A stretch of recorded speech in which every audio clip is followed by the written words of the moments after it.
दून हलचल, नजर हर खबर पर। उत्तराखंड विधानसभा चुनाव में भारतीय जन जागृति पार्टी के धर्मपुर सीट से प्रत्याशी बलबीर कुमार तलवार ने कहा कि उनकी विधानसभा में पिछले 20 सालों में बीजेपी कांग्रेस के विधायक रहे, लेकिन दोनों ने धरातल पर कोई काम नहीं किया। आज भी यहाँ की सड़कों और नालियों का बुरा हाल है। ड्रेनेज सिस्टम पूरी तरह से फेल है। इनकी हालत बद से बदतर हो चुकी है। बलबीर तलवार ने कहा कि जहां एक और प्रधानमंत्री मोदी स्वच्छ भारत की बात करते हैं, लेकिन वो दूर दूर तक नहीं दिखाई दे रहा। जगह जगह कूड़े के ढेर लगे हैं, सफाई व्यवस्था चौपट है। उन्होंने कहा कि जीत हासिल करने के बाद सबसे पहले इन समस्याओं को दुरुस्त किया जाएगा। 20 सालों में जो है कांग्रेस और बीजेपी की बारी बारी विधायक रहे और दोनों ही विधायकों ने धरातल पे कोई काम नहीं किया।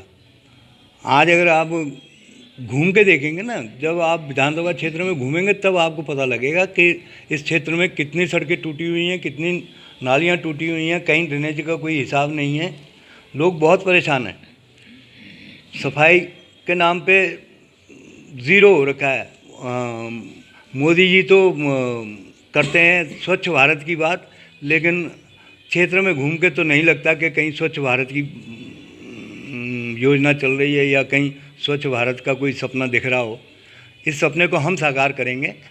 हम सत्ता में आएंगे, हम सफाई का भी पूरा ध्यान रखेंगे और गलियां नालियां सड़कें जो टूटी हुई हैं उनकी व्यवस्था करेंगे। बलबीर तलवार ने कहा कि उनकी विधानसभा के लोगों का कहना है कि वे दोनों पार्टियों बीजेपी और कांग्रेस से त्रस्त हो चुके हैं। हर बार मालिकाना हक दिलाई जाने की बात कही जाती है, लेकिन आज तक कुछ नहीं हुआ। वहीं उनके क्षेत्र की मेहबोईब कॉलोनी बाईपास से ब्राह्मणवाला क्षेत्र का बुरा हाल है। सड़कों पर बड़े बड़े गड्ढे हैं जिनमें पानी भरा है और अब तो लोगों ने बोर्ड भी लगा दिया है। बलबीर तलवार ने जनता से वायदा किया है कि सत्ता में आने के बाद सबसे पहले मलिन बस्ती वासियों को मालिकाना हक दिलाया जाएगा। साथ ही सड़कों, नालियों और ड्रेनेज सिस्टम को दुरुस्त किया जाएगा। मेरे को बहुत अच्छा रिस्पांस मिला वहाँ से। लोग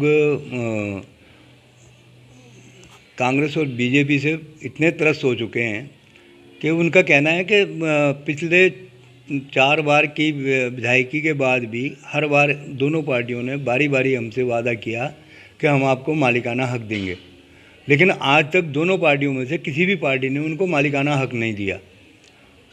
और झुग्गी झोपड़ी वाले हैं वो बेचारे इतने परेशान हैं कि उनके घरों के आगे इतना गंद पड़ा है, नालियाँ टूटी हुई हैं, सड़कें टूटी हुई हैं, महबूब कॉलोनी के बुरे हाल हो रखे हैं।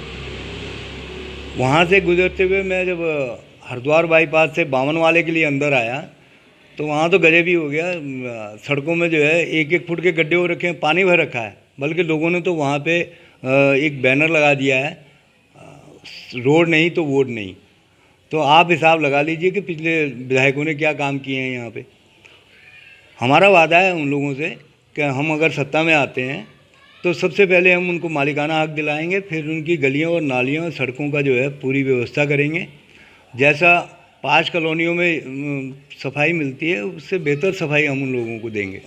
जल भराव तो अब हम सत्ता में आते हैं तो सड़कों का दुरुस्तीकरण करेंगे।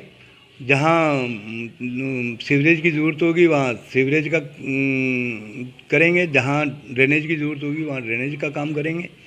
और यही नहीं, मेरे इस पूरी कॉन्स्टिट्यूंसी में मैं घुमा हूँ। दीपनगर में भी बुरे हाल हैं सड़कों के, सारी सड़कें टूट फूट रखी हैं।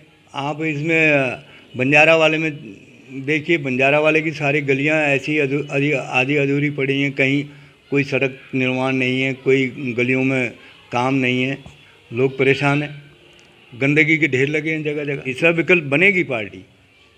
हम लोग लगभग 35 सीटों पर चुनाव लड़ रहे हैं और हमें उम्मीद है कि हमारे बगैर सरकार नहीं बनेगी। दून हलचल न्यूज के लिए देहरादून से अजय मित्तल की रिपोर्ट।